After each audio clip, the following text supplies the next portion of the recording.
Guys बरं झालं तन्वीला काही झालं नाही, कारण ती पुरेपूर म्हणजे जरा गेम म्हणजे ती प्रत्येक गेम चांगली खेळती. आतापर्यंत तिनं कधी रडलं नाही किंवा काही केलं नाही. आता ह्यावेळी रडली म्हणजे ती संकेत जरा रानटीसारखं येड्यागत खेळतो, त्यानं सगळ्यालाच इंजुरी करून टाकली. राकेशला म्हणा, रेवाला म्हणा, दीपालीला म्हणा, सगळ्यांना इंजुरी करून टाकली. त्यात तन्वीचं पण जरा डोक्याला लागलं, इथं घशापाशी लागलं. ते खूप त्या गोष्टी वेगळ्या वेळी त्यानं नेलं आणि ते येड्यागत खेळत होता. आता काय बोलणार. आणि गोष्ट काय झाली की तन्वी आणि प्रभूचं म्हणजे दोघंच होते फायनलला. प्रभू झाला असता, पण तो संकेत आता एवढं म्हणजे जोर लावून खेळतोय जसं की पैलवान आहे तो.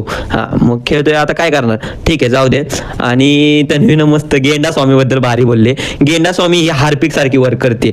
पहिली बाल्कनीत बसली, बाल्कनी क्लिअर केली आणि परत टोळीत गेली, टोळीमधले दोघं घालवले.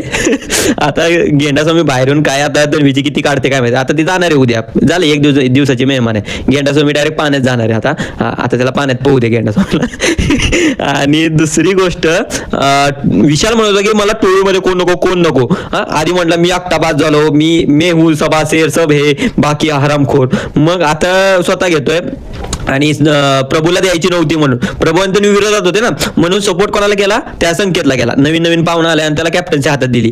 आता एवढं येड्यानं कळत नाही, 50 दिवस तुम्ही खेळाय आणि त्याच माणसाला द्या ना, ती इम्युनिटी वाचून राहते. त्या माणसाने त्याला अजून कव्हर करायच्या त्या गोष्टी.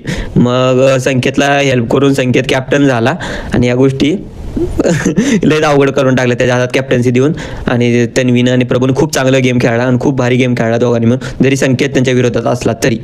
तन्वीनं आज एक चांगला मुद्दा मांडला, कितीही झालं तरी दुश्मनांकडे हात मिळवायचा नाही. काही झाली आपल्यावर वाईट परिस्थिती जरी आली, शेवटपर्यंत आपल्याला टायअप जरी करायचं होतं, त्याच्यासोबत करायचं नाही जी दुश्मन आहेत. कारण कसं होतं, आपण झुकल्यासारखं होतं. बरोबर.